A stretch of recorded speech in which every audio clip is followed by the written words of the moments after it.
Oke, selamat malam semuanya. Ini Warren Buffett ya. Jika kamu tidak menemukan cara untuk mencetak uang saat kamu tidur, nah kita akan bekerja sampai seterusnya sama seumur hidup. Nah, saya perkenalan dulu. Nama saya Andrian. Saya dulu pernah jadi sales di Topan di Jakarta juga pernah. Nah, sekarang saya jadi direktur operasional Maris Group. Kita bikin rumah subsidi. Proyek saya sudah sekitar 14 proyek yang lagi jalan di 8 kota. Kita ya banyak kerjasama sama BTN. Dan kita cukup dapat apresiasi banyak lah dari BTN. Oke, dalam 1 jam lah, ya 30 menit sampai 1 jam inilah kita akan bicara tentang tiga jalan gimana sih invest di properti. Tapi ini sebetulnya untuk sedikit pemula ya. Kalau developer agak beda. Maksudnya developer butuh yang lebih, bukan cuma yang enggak cuma pengetahuannya, enggak cuma ini gitu. Untuk developer butuh lebih. Tapi untuk pemula-pemula oke lah. Jadi untuk Cik Sandi ya ini mungkin terlalu umum. Nah, cara investasi di properti sebenarnya 3 menurut saya. Yaitu pertama adalah capital gain, passive income, dan capital gain dan passive income. Jadi digabung. Nah, capital gain itu adalah fokus ke kenaikan harga properti. Ada 3 tipe investor di kapital jadi fokusnya itu fokus ke capital gain. 3 tipe investor itu, 1 spekulan, dagang dengan memberi nilai tambah, dan developer.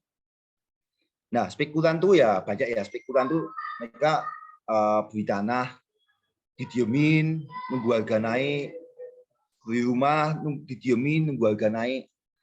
Nah, itu banyak. Sebetulnya spekulan ini sebenarnya musuhnya developer sebetulnya. Karena mereka itu tidak memberikan nilai tambah ke masyarakat sekitar dan ke negara sih ya, ke masyarakat lah.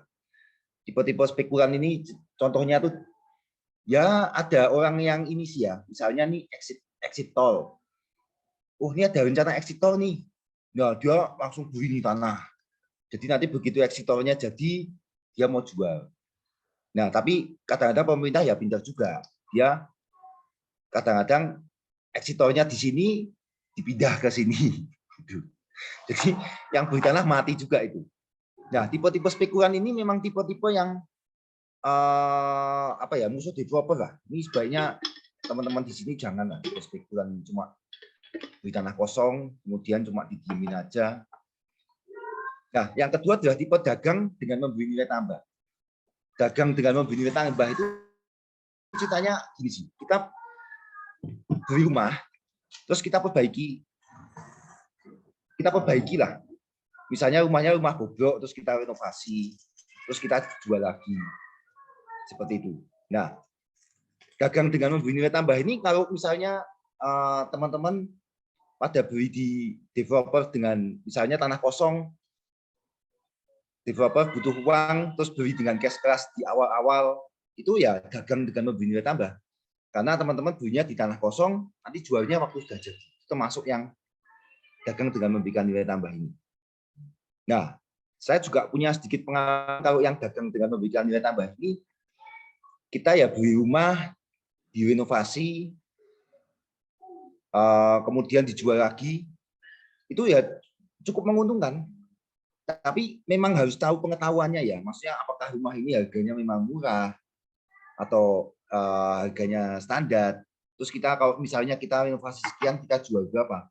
Itu butuh sedikit pengetahuan ya. Jadi nggak bisa kita asal aja beli rumah direnovasi jual. Karena properti itu kan nggak liquid.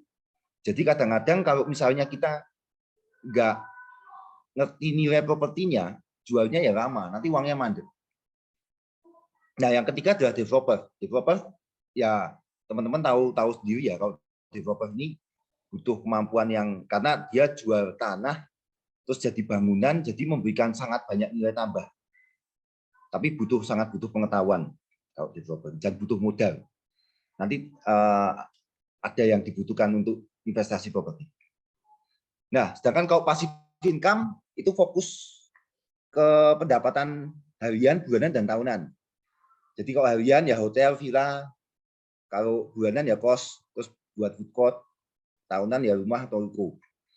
Nah, kalau harian ini yang hotel, villa ini, ya kalau passive income ini memang teman-teman juga harus tahu banyak ya tentang ini ya.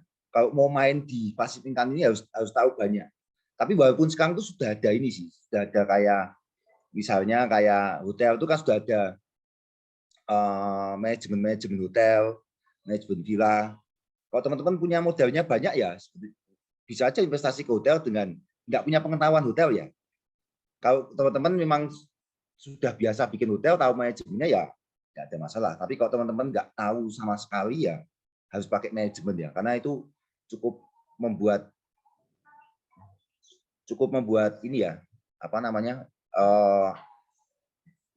harus tahu, jangan sampai teman-teman beli hotel nggak tahu manajemennya atau beli villa nggak tahu manajemennya malah jadi bumerang gitu, karena ini benar-benar kalau yang cash flow ini bisa jadi bumerang banget, apalagi kalau pakai utang. Nah, kalau kos sama food court itu ya, aku punya pengalaman sih waktu beli kos. Jadi kita nih beli kos nih, saya pernah beli kos di Jogja 40 kamar. Nah, 40 kamar ini isinya cuma satu. Isinya cuma satu atau maksimal 5 lah, maksimal 5. Nah, kemudian kita sedikit renovasi, terus kita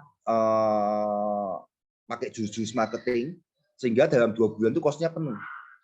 Nah, itu benar-benar kita fokus ke pendapatan bulanan ya, karena kos itu bisa, itu saya pakai utang, dan itu bisa nutup utangnya untuk power kos. Nah, kemudian kalau yang rumah ruko ya teman-teman bisa beli untuk sewain.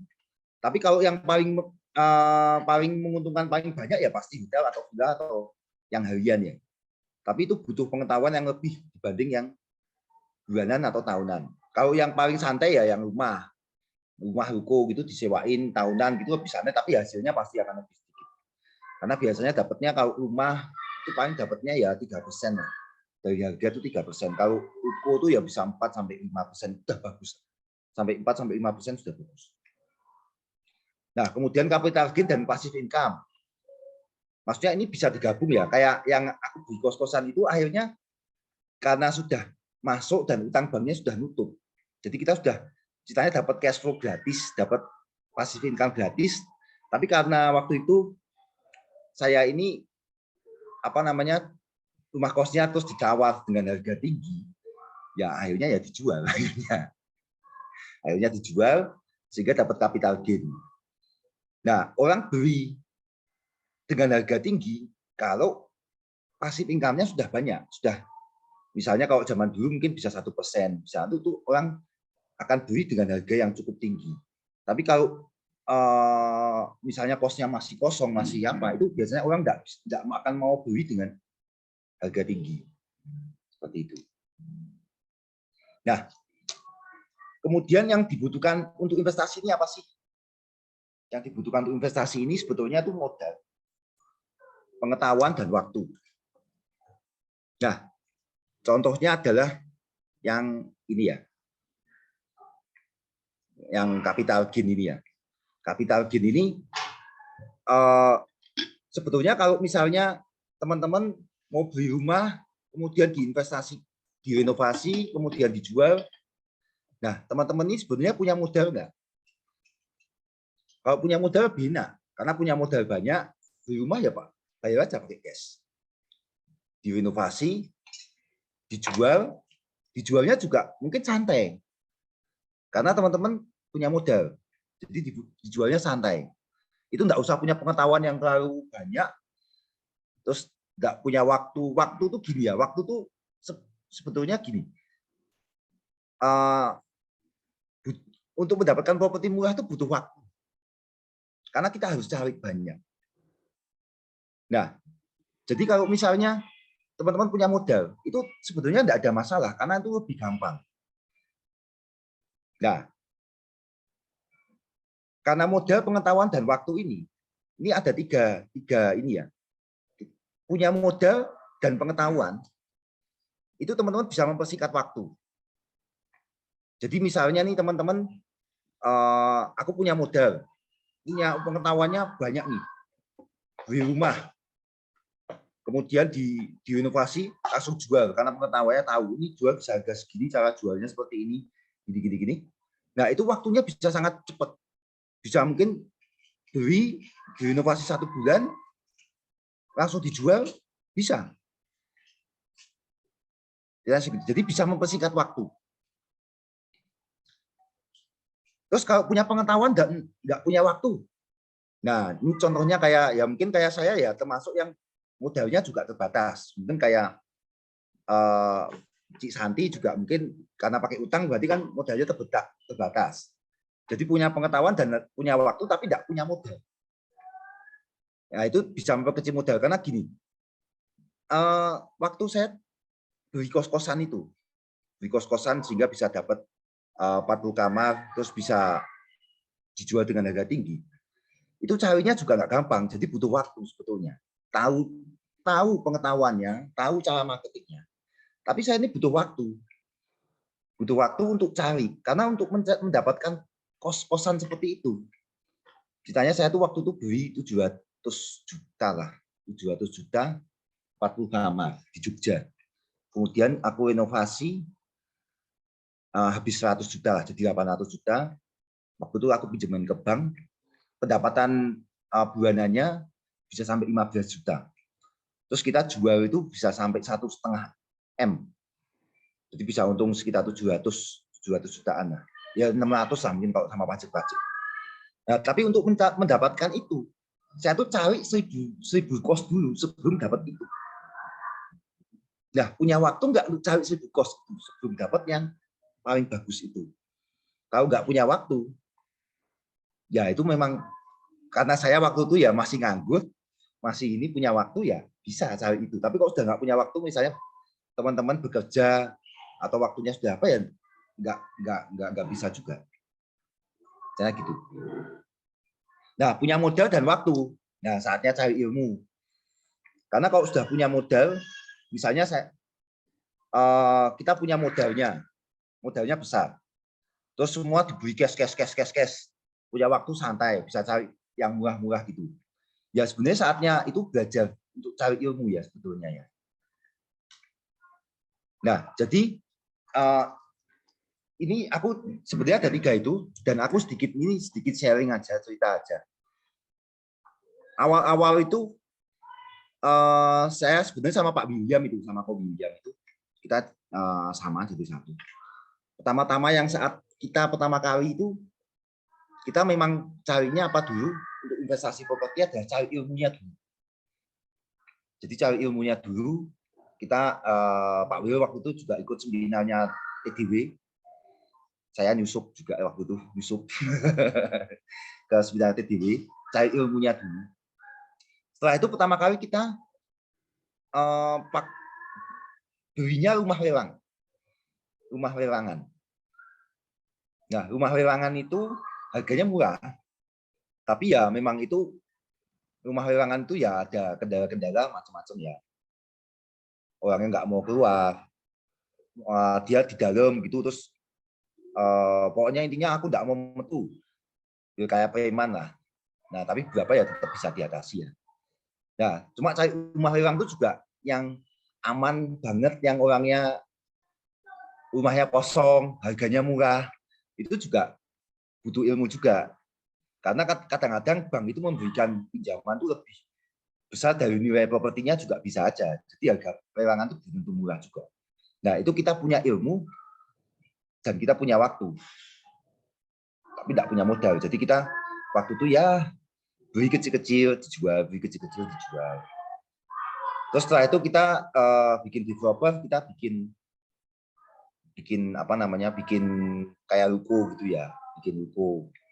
Nah, bikin ruko itu juga kita punya waktu, punya pengetahuan, tapi nggak punya modal. Itu juga cari tanahnya juga lama, dan carinya juga keliling macam-macam. Itu yang Pak William yang waktu keliling sampai macam-macam itu karena kita ini waktu pertama-tama itu kita punya pengetahuan dan punya waktu bisa keliling sana sini, tapi modalnya nggak punya. Jadi kita kerjasama sama pemilik tanah. Jadi modalnya bisa modalnya lebih sedikit, kita kerjasama. Terus kebetulan bikinnya kan di Magelang. Kalau di Magelang kan kita nama baik kita kan cukup baik lah kita di Magelang lah. Jadi kita ada beberapa teman-teman yang di cash class, jadi bisa buat modal. Jadi untungnya juga waktu kita jual cash class juga murah waktu itu. Jadi kita punya pengetahuan, punya waktu, jadi kita modalnya kecil, lebih kecil seperti itu.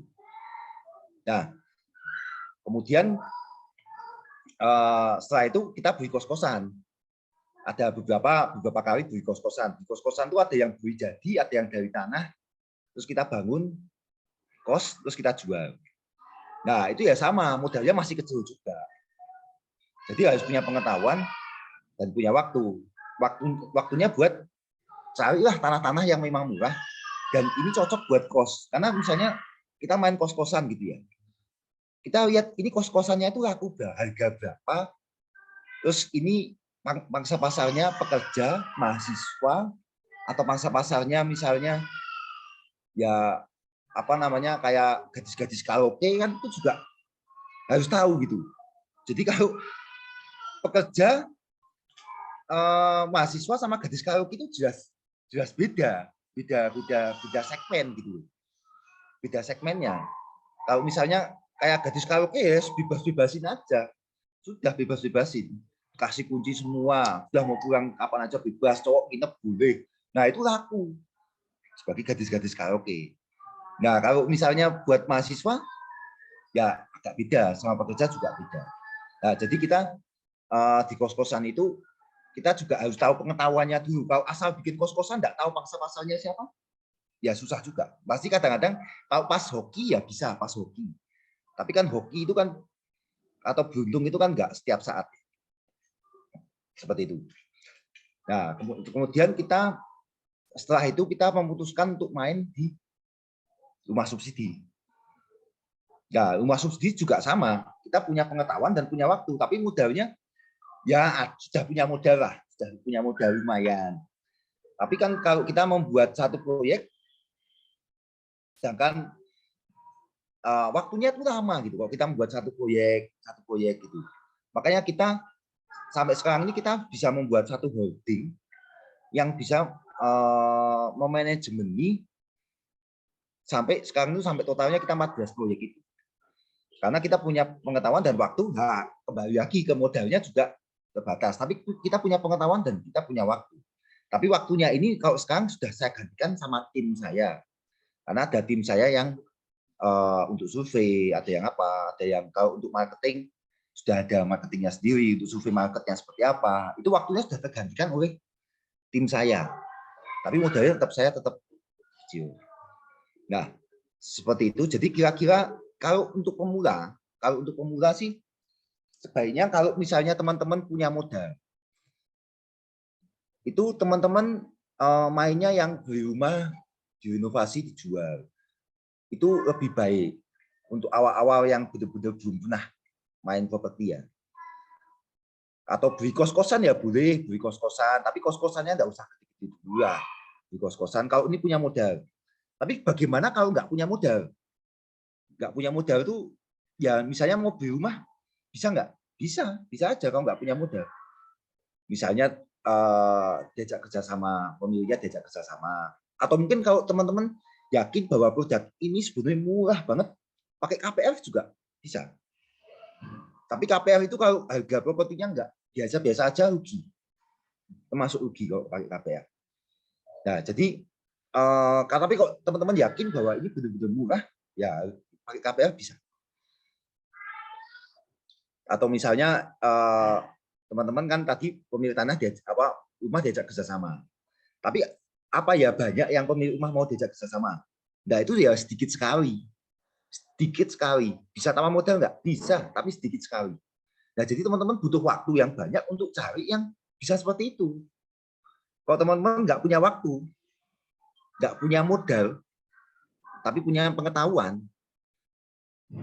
ya itu memang teman-teman harus ngajak kerjasama orang yang punya modal. Itu intinya gitu. Ngajak kerjasama orang yang punya modal. Atau teman-teman punya modal, tapi nggak punya waktu, nggak punya pengetahuan, bisa aja. Aku kerja nih, kerja sebagai pengusaha, waktunya habis terus, dan nggak tahu properti, tapi punya modal. Nah, teman-teman harus gandeng yang punya pengetahuan dan punya waktu, harus digandeng. Karena di bisnis properti, di developer itu kita banyak kerjasama juga. Karena di bisnis properti ini ceritanya modalnya kan cukup besar. Ya. Jadi kita kerjasama sama banyak pihak juga. Termasuk kita beberapa PT juga ada yang PMA juga. Kenapa? Karena untuk supaya kita menyingkat waktu dengan membesar modal itu. Dengan adanya modal dari modal asing yang besar itu, kita waktunya bisa singkat. Makanya kita bisa membuat banyak proyek dalam waktu singkat. Karena kita punya pengetahuan dan punya modal yang dari investor-investor itu. Kira-kira seperti itu sedikit penjelasan dari saya. Mungkin ada yang bisa ditanyakan karena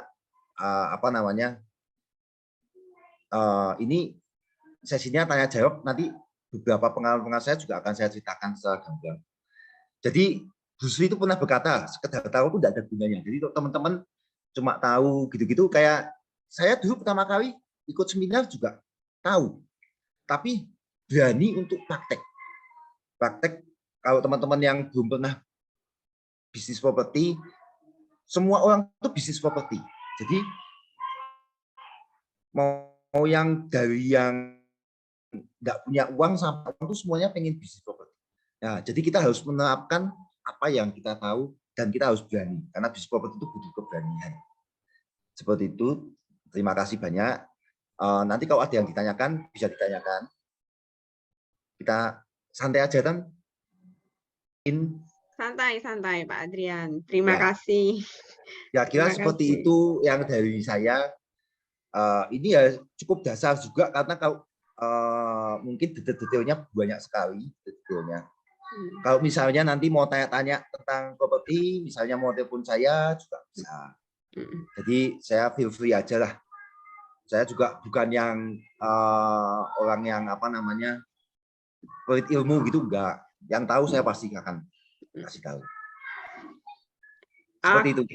Oke, terima kasih banget Pak Adrian malam hari ini udah berbagi dengan kita pengetahuan-pengetahuan, sedikit pengetahuan yang Pak Adrian sampaikan kepada kita. Nanti kalau buat teman-teman ada yang pengen tanya, silahkan chat bisa, atau mau tanya langsung juga boleh. Ini kebetulan ada yang mau tanya Pak Adrian. Ya. Ini ada satu pertanyaan, gimana caranya klaim fasum FLPP ke pemerintah? Nah. Oke, yang tanya pasti Cik Sandim. Gitu ya? Ya.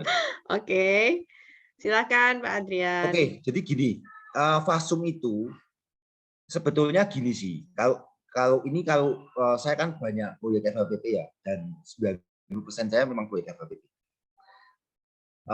Fasumnya itu sebetulnya itu sih pengajuan jadi gini.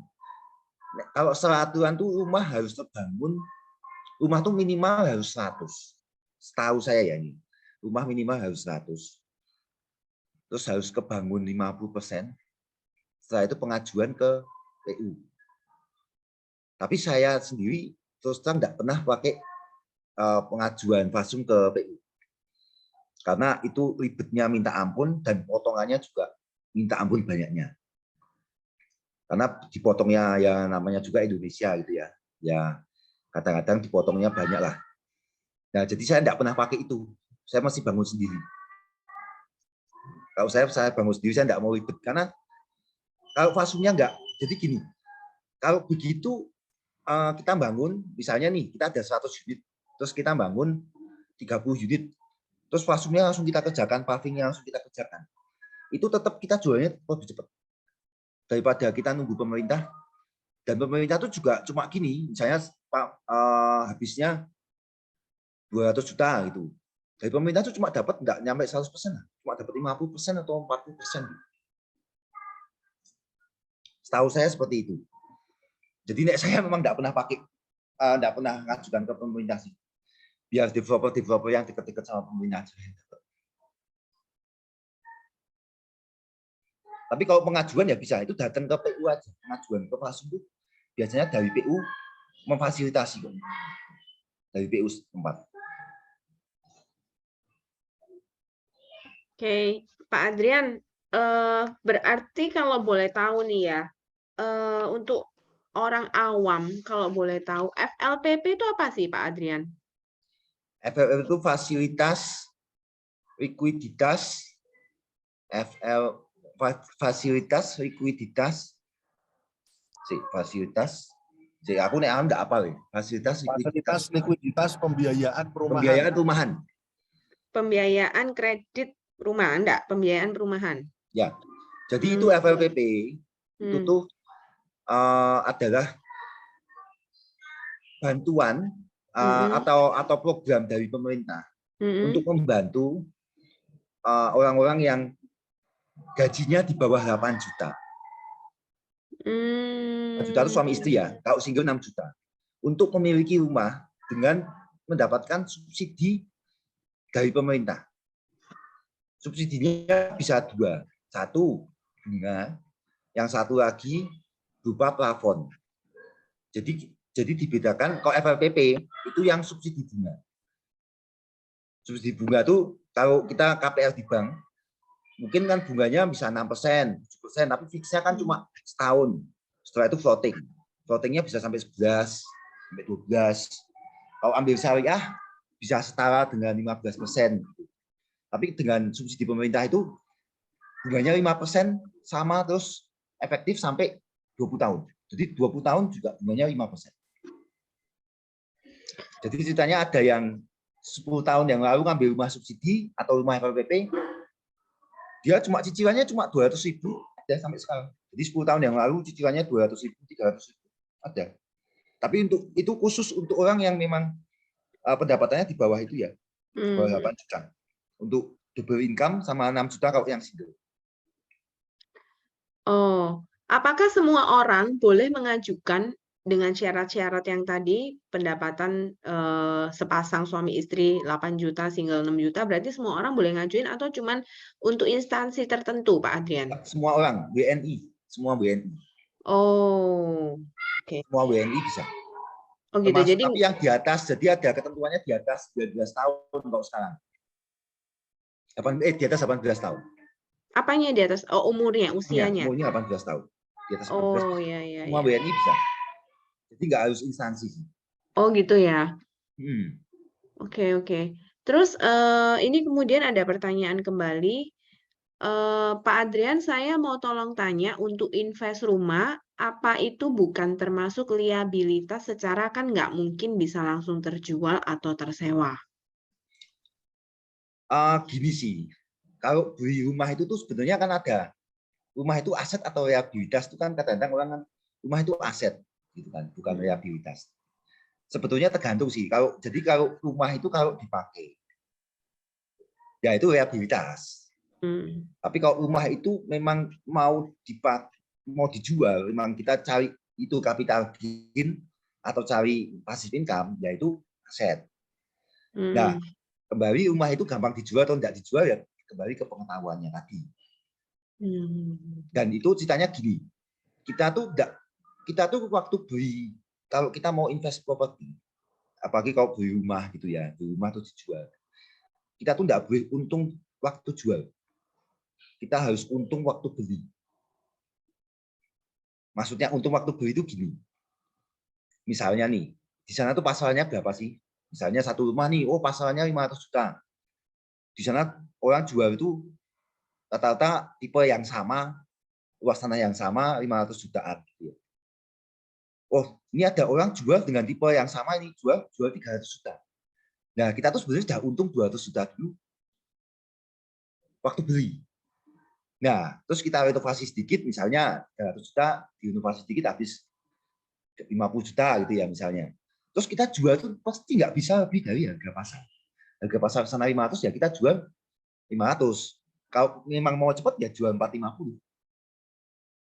Ya jadi jualnya lebih cepat kalau gitu. Kalau kita jualnya sama-sama 500, ya pasti take time banget, pasti waktunya agak lama. Nah, kita memang harus tahu bahwa di sana itu orang jual dengan tipe yang ada dan berapa yang laku. Gitu. Dan kita harus untung saat beli. Intinya gitu, untung saat beli. Jadi waktu beli itu sudah murah. Kita sudah untung dulu saat beli.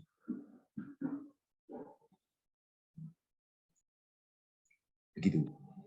Pak Adrian, tapi kan misalnya nih ya, kita membeli sesuatu dari misalnya kalau kita belinya second hand, mungkin kita bisa tahu itu lebih murah dari harga pasar atau enggak.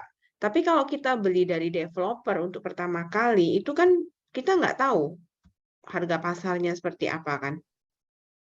Gini sih, kayak beli dari developer itu kan tahu ya nanti jualnya harga berapa ya.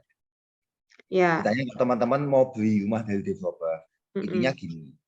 Satu, developer itu jual harga berapa? Jual ke market, bukan ke investor harga berapa ya? Misalnya nih, satu developer jual 500 juta. Tipe 4584, misalnya seperti itu. Nah, teman-teman cari dulu di daerah sana, di daerah developer itu, rumah-rumahnya tuh harganya berapa? Yang developer lain yang di dekat-dekat sana tuh jualnya berapa? Jualnya 500 tuh masuk akal enggak? Ternyata developer lain dengan tipe yang sama, fasilitas mungkin lebih baik, jualnya 300. Jadi ini developernya kan developer edan, jual 500 kan nggak laku. Nah, berarti pasarnya adalah 300. Jadi teman-teman kalau udah tahu bahwa developer lain jualnya segini dan laku, misalnya harga 300 dan laku, teman-teman harus belinya harga 200. Tapi kan developer kan biasanya kan developer kan dia sudah punya harga jualnya tuh Pak Adrian, kan nggak mungkin kita bisa nawar di developer kan? Tapi gini sih, developer sih yang nggak laku kan ya banyak. Misalnya nih Developer ya, yang misalnya saya sudah ngincer, misalnya saya ngincer di satu lokasi gitu kan. Nah kebetulan mungkin lokasinya misalnya saya ngincer di perumahan yang Pak Adrian buat misalnya ya, misalnya. Nah, misalnya saya ngincer di situ, tapi kan saya harus beli kan sesuai dengan harga yang Pak Adrian sebagai developer tentukan. Kan saya nggak mungkin mengcompare perumahan perumahan yang Pak Adrian buat, yang Pak Adrian bikin dengan perumahan lain. Karena kan setiap perumahan itu kan punya kelebihan dan kekurangannya ya. Mau dari segi nama, mau dari segi fasilitas, mau dari kualitas bangunan, itu kan juga bervariatif ya.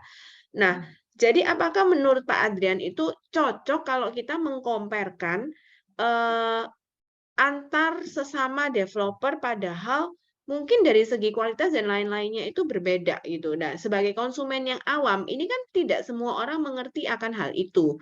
Nah, menurut Pak Adrian, saran yang paling gampang itu seperti apa, Pak Adrian?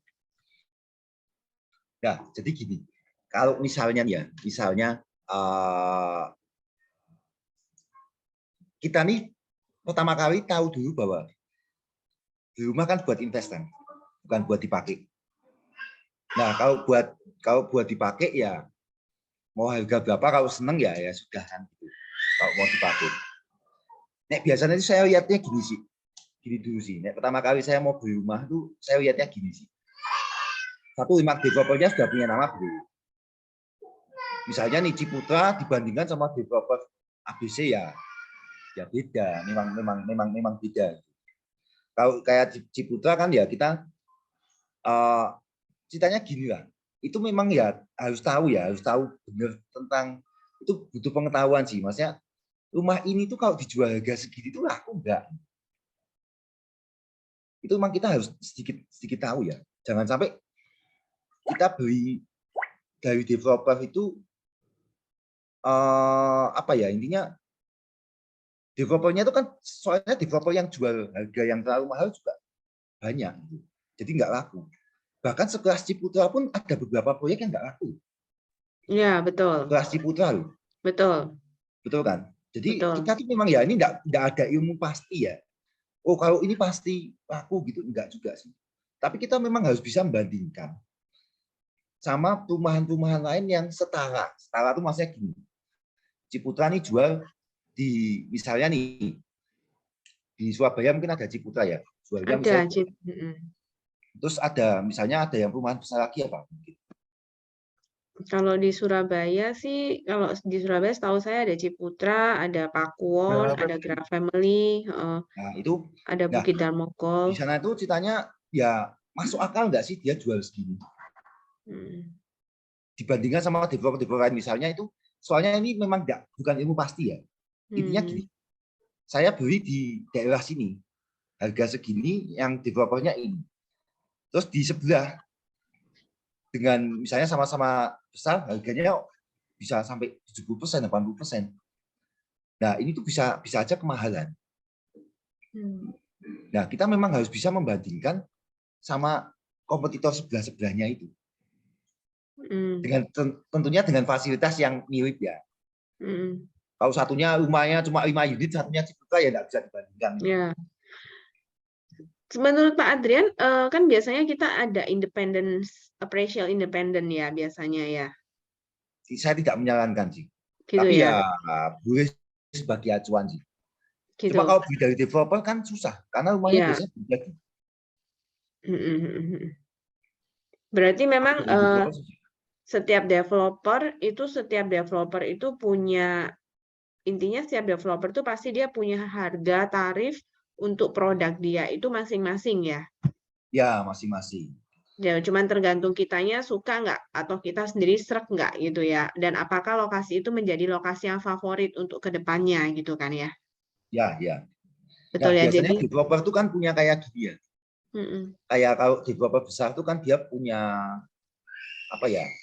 Ya yang invest yang zaman dulu sih memang cepat naik ya. Tapi nek zaman sekarang tuh kadang-kadang properti itu nggak bisa kayak dulu sih. Mungkin kalau tahun 2000-an orang beli di mana di SD gitu, bisa naiknya cepat. Gitu ya. Sekarang tuh nggak bisa kayak dulu. Jadi nek kita beli dari developer itu juga kadang-kadang juga bisa nggak untung juga. Dari Ciputra, dari yang Agung Podomoro itu bisa nggak untung juga.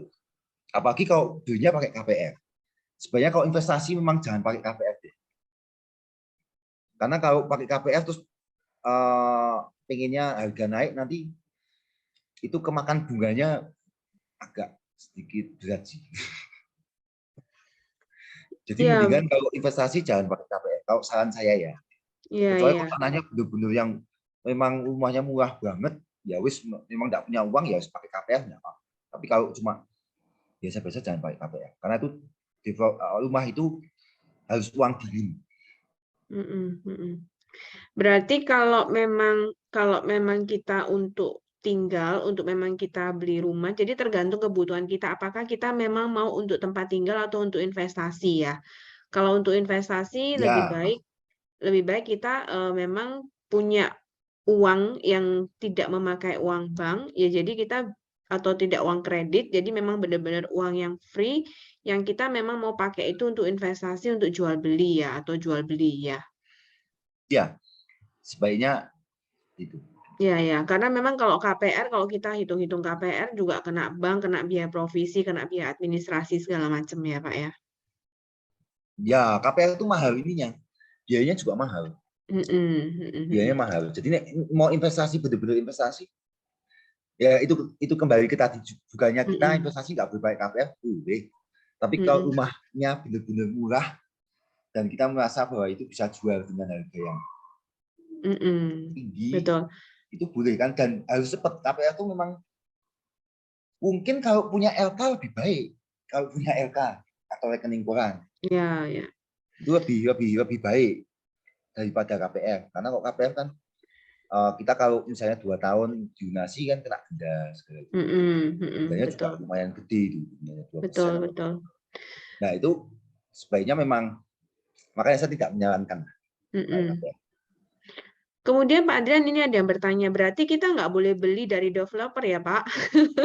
Boleh, yang nggak boleh siapa boleh. Kalau Tapi nggak boleh harus beli, nggak boleh beli dari developer nih, apa yang developer pada tutup semua ini. tapi kan gini, apa namanya, kalau untuk beli dari developer itu boleh-boleh aja. Cuma memang harus dilihat dulu, memang satu dia tuh jualnya wajar nggak harga segitu. Nah kemudian kalau memang wajar harga segitu, kalau kita beli cash dia kasih diskon berapa? Karena kan kalau investasi yang gitu kan kita harus punya cash. Ya. Kalau dulu tuh masih bisa lah, kita beli rumah pakai KPR terus bisa naik, zaman dulu masih bisa. Zaman sekarang tuh apalagi sejak COVID ini ya, terus nggak bisa kayak dulu, harga sekarang 1 M, tahun depan jadi 2 M, tahun depannya jadi 4 M, nggak bisa. Kemudian ini pertanyaannya lagi, berarti kalau buat invest better kita nggak beli dari developer ya Pak? Jadi gini ya, itu tergantung pilihan ya. Karena kalau misalnya gini ya, kalau beli developer dari Ciputra, nek secara keamanan pasti aman. Itu kan. Kalau kita belinya rumah second gitu ya aman asal ke notaris ya. Cuma maksudnya bukan berarti kita nggak boleh invest. Nek saya invest ke developer, jadi gini, kalau developernya saya nggak pernah invest ke developer lah, nek saya. Karena developernya kan juga nggak bisa ngasih PP. Saya sebagai investor. Ini beli tanah nih, beli rumah sekarang. 2 tahun lagi, terus pasti rumahmu harga sekian, kan nggak ada yang seperti itu kan. Kalau beli dari developer. Tapi bukan berarti terus beli dari rumah second gitu lebih menguntungkan ya, bukan berarti seperti itu ya. Karena di properti itu nggak ada yang pasti. Kalau belinya dari tangan kedua, tapi belinya teman-teman nggak punya pengalaman, terus belinya mahal, ya kan tetap lebih menguntungkan beli dari developer. Kemudian nih Pak, ini kan 3 jalan untuk invest di properti. Nah, properti ini kan bisa berupa rumah, bisa berupa ruko, bisa berupa Ya, gudang, kos-kosan, hotel, dan lain-lain. Nah, itu menurut Pak Adrian untuk zaman sekarang ini, terutama zaman-zaman yang lagi COVID begini, menurut Pak Adrian yang paling punya prospek ke depan itu berupa apa? Misalnya apakah itu mending lebih prefer investnya di ruko atau mungkin lebih prefer investnya di kos-kosan gitu atau apa gitu, gimana? Gini sih, itu tergantung sama tadi yang saya jelaskan tadi ya. Ini ceritanya, sorry yang ini. Sorry, enggak.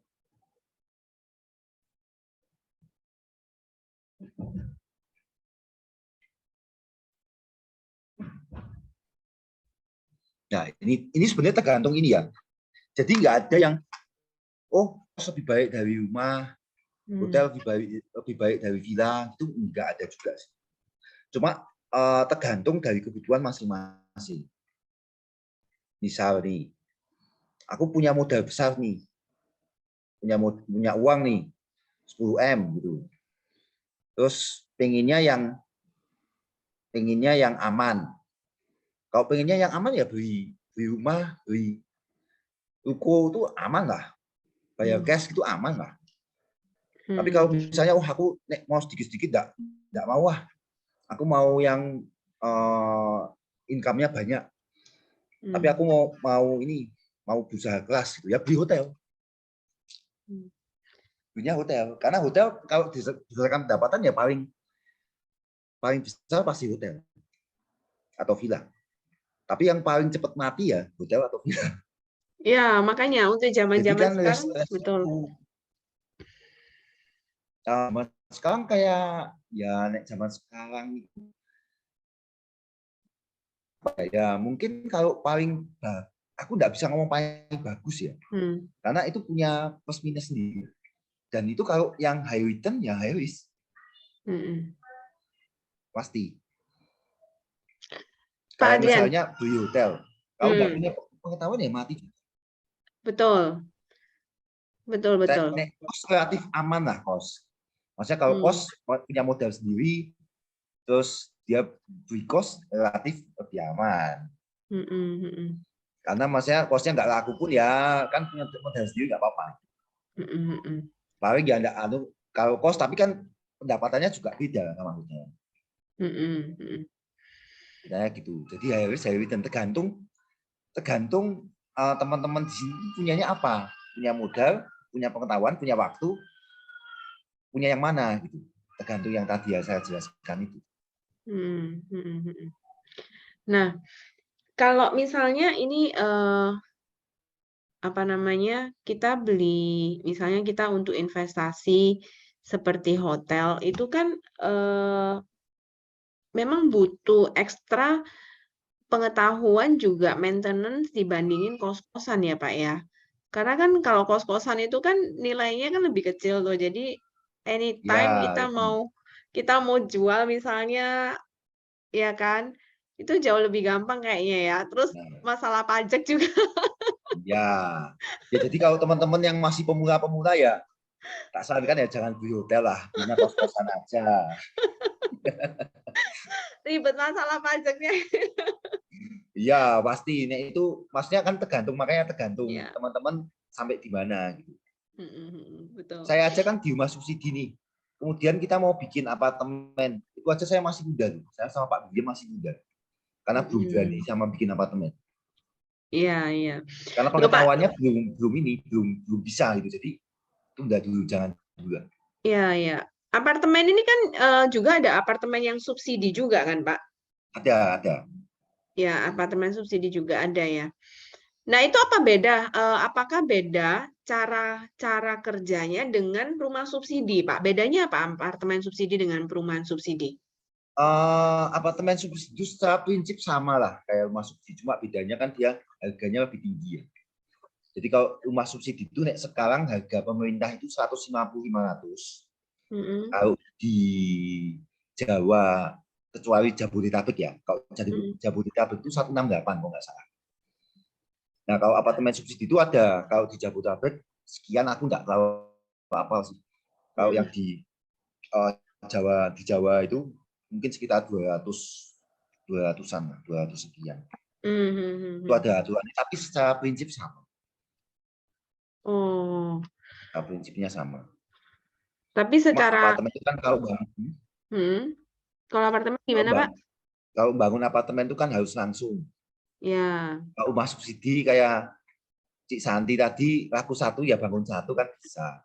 Kalau apartemen kan nggak bisa, laku 1 kan bangun semua. Langsung bangunnya 1 tower ya soalnya ya. Resikonya kan resikonya. Kita Langsung juga, bangun. walaupun kita punya pengetahuan, kita juga ngitung resiko. Betul. Ngitung resiko juga dari developer kan juga ngitung resiko juga. Apalagi kalau developernya pakai utang. Iya. Kalau pakai utang itu apa ya? Ya kita kalau pengetahuannya nggak nyampe bisa bahaya itu. Betul. Gitu. Biasanya apa ya Pak ya? Yang sering dialami dari pihak developer itu yang paling sering dialami menghadapi masalah-masalah yang paling sulit dipecahkan di developer itu apa ya Pak ya? Soal apa ya? Yo, yang paling mumet ya kalau nggak laku itu kalau paling mumet. Nah, kalau nggak laku itu biasanya ada kiat-kiat apa gitu Pak? Kalau saya misalnya memang salah pangsa pasar, biasa saya sell. Saya jual dulu. Oh, bisa Kalau salah memang pangsa pasar ya? Itu maksudnya gimana salah pangsa pasar maksudnya itu Pak? kita yakin jual 200 juta bisa gitu. Oh, ternyata nggak bisa nih. Karena apa? Oh, karena biasanya sih bukan karena harga juga, bisa aja karena DP atau karena cicilannya yang terlalu tinggi bisa. Jadi nggak cuma masalah harga. Biasa saya sih. Oh. Kalau misalnya memang salah pangsa pasar. Tapi kok rumah subsidi sih, saya kan jual rumah subsidi nggak mungkin salah pangsa pasar sih. Iya. Tahu detail tentang itunya. Tapi kalau dulu ya sempat ada sedikit salah pangsa pasar. Jadi kalau rumah subsidi itu kan sebetulnya DP-nya itu kan sekitar 17 juta. Total DP dan biaya. Nah, ternyata orang itu bisa nyicil tapi nggak bisa bayar DP. Akhirnya kita diskon DP. Tapi tetap masih untung, kita masih untung. diskon DP ini berarti mengurangi harga nilai jualnya Ya atau otomatis jadi harganya jadi berkurang ya. Karena DP-nya kan oh, didiskon. oh gitu. Kayak biaya-biaya kan didiskon. Berarti free BPHTB, free notaris, Oh gitu. otomatis kan mengurangi harga jual. Karena kan Itu juga bisa. karena apakah nggak bisa misalnya nih Pak dari developer misalnya harga rumah subsidi itu misalnya 150 juta. Nah, kemudian dia KPR. Nah, waktu KPR itu kan misalnya DP-nya minimal 10%. Jadi kan 15 juta. Jadi kan yang di KPR kan 135 juta. Nah, misalnya dia cuma punya uang 10 juta. Nah, bisa nggak ya diaturin supaya bisa masuk ke KPR itu sisanya 140 juta gitu. Itu Jadi nggak bisa. gini, kalau di bank itu punya batas minimal, ini ya, minimal DP ya. Jadi kalau misalnya kalau di rumah subsidi itu DP-nya 5% bisa. Jadi DP-nya sekitar 7,5 juta. Oh. Nah kalau di bawah itu bisa nggak? Banknya nggak bisa. Tapi sekarang sih bisa 1% sih. Sekarang bisa 1%. Tapi ini yang case yang 5% ya. Case 5% waktu 7,5 juta.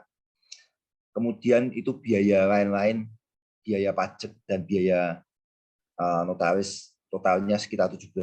Jadi sekitar 17 jutaan gitu misalnya. Atau 16 jutaan ya, saya lupa. Nah itu kita memang kasih diskon untuk DP-nya. Jadi dia nggak bisa plafonnya naik. Jadi itu kan plafonnya kan berarti 142. Kalau dia terus plafonnya jadi 145 atau 147 itu banknya nggak bisa. Karena itu ada minimal, banknya itu ada minimal DP-nya yang harus dibayar itu ada. Oke. Pak, ini ada pertanyaan. Kadang developer juga nggak mikirin yang udah beli rumahnya. Tempo hari ambil dari developer harus DP 20%. Sekarang developer jual tanpa DP. Akhirnya yang udah invest rumah di sana jadi nggak bisa jual rumahnya. Nah, apakah memang pernah terjadi, memang bisa terjadi Ya hal-hal pernah, seperti itu? namanya developer ya mesti pernah. Makanya itu developer itu kan tadi yang saya pernah bilang itu ya. Jadi developer jual harga 500 gitu ya. Nah, kita memang sebagai investor tuh harus tahu bahwa ini masuk akal nggak developernya jual 500. Jangan-jangan dia jualnya kemahalan. Makanya harus tahu kompetitor-kompetitor yang lain jual harga berapa itu. Kita harus tahu juga. Karena kalau developer begitu nggak laku ya dia mesti turunkan harganya, yang sudah invest di sana ya memang terus nggak bisa jual. Makanya mati juga kalau yang invest terus developernya nggak laku. Ya. Jadi pastikan developernya tuh laku. Berarti yang harus kita lakukan adalah kita memang harus melihat pertama kita lihat lokasi atau lihat developer dulu yang paling penting. Ya lokasi pasti. Lokasi ya. Harga dan developernya. Jadi sebagai pemula, investor pemula, kalau kita pengen invest di properti, kita harus lihat lokasi yang mau kita investasikan ya Pak ya. Ya betul. Kita cek. Ceritanya gini lah. Kita sebagai pemula mau invest, kita cek lokasi. Oh ada yang dijual nih di sini. Wah kayaknya kok murah ya di sini ya. Oke, kita cek rumah-rumah sebelah atau rumahan yang lain. Harganya kira-kira berapa ya? Kira-kira berapa ya? Dicek kan. Misalnya yang lain, misalnya yang tadi oh harga 5 juta murah nih. Nanti yang lain jualnya 1 M, sebelah-sebelahnya jualnya 700 juta, 800 juta. Oh ya berarti murah. Ya. Kalau murah ya bisa dikerjakan. Tapi ya dilihat juga developernya. Terus juga dilihat gini yang jual 800 juta tuh laku nggak? Kan gitu. Kadang-kadang orang itu jual 500 juta tapi butuhnya cepet. Itu juga bisa. Biasanya aku jual 500 juta tapi minggu ini harus ada. Biasanya kan gitu. Kalau yang jualnya nggak cepet-cepet, mesti harganya mesti agak mahal. Betul, betul. Biasanya seperti itu. Jadi itu memang butuh waktu untuk cari. Itu memang butuh waktu. Awal pemula-pemula tuh butuh waktu untuk mencari rumah-rumah yang seperti itu. Termasuk datangi developer, nek cash harga berapa, itu juga bisa. Kamu jual harga berapa, kalau aku punya cash dapat diskon berapa, itu juga penting gitu. Kalau mau beli rumah dari developer ya, dan ya itu harus cari ini rumah di sini harga berapa, rumah di sini harga berapa, itu harus tahu memang. Berarti kita memang langkah pertama kita harus tahu lokasi tempat kita mau invest, apakah memang itu lokasinya cukup strategis atau berkembang ke depannya, Ya. atau malah semakin jelek lokasinya. Terus perlu diperhatikan juga mungkin banjir enggak daerah sekitar ya Pak ya. Ya, termasuk itulah, termasuk. Ya. Terus Termasuk itu juga harus dilihat. kemudian baru kita survei harganya sekitar itu berapa. Nah, kemudian baru kita searching juga, kita cari info tentang harga sekitar, kemudian kita juga mencari info tentang siapa developernya, apakah developernya ini cukup bagus nggak gitu ya Pak ya. Jangan-jangan developernya nih abal-abal juga nih. Abal-abal, itu juga bisa. Nek yang tadi tanya itu Pak Vicky atau Bu Vicky nih? Pak Vicky. Pak Vicky. Pak Vicky masih mending tuh developernya masih ada jual, kan ada juga developer yang malah sertifikatnya nggak ada, terus biayanya kabur, orangnya nggak bisa dihubungi kan. Iya. Developer yang seperti itu. Iya. Nah Pak, kalau misalnya nih ketemu kasus seperti itu, misalnya kita invest rumah atau invest sesuatu, kemudian developernya itu tiba-tiba bankrupt gitu kan. Nah itu otomatis kan kalau dia bankrupt kan kita nggak bisa dapatin sertifikatnya itu. Itu gimana terus Pak? Ada solusi apa gitu? Mungkin Pak Adrian sendiri pernah mengalami Ini atau pernah kejadian mendengar. Misalnya gitu, kita beli atau investasi atau beli rumah gitu ya. Kemudian developernya itu tiba-tiba bankrupt gitu, sedangkan sertifikatnya belum keluar gitu. Itu biasanya kayak gimana ya Pak ya? Atau pasti keluar aja?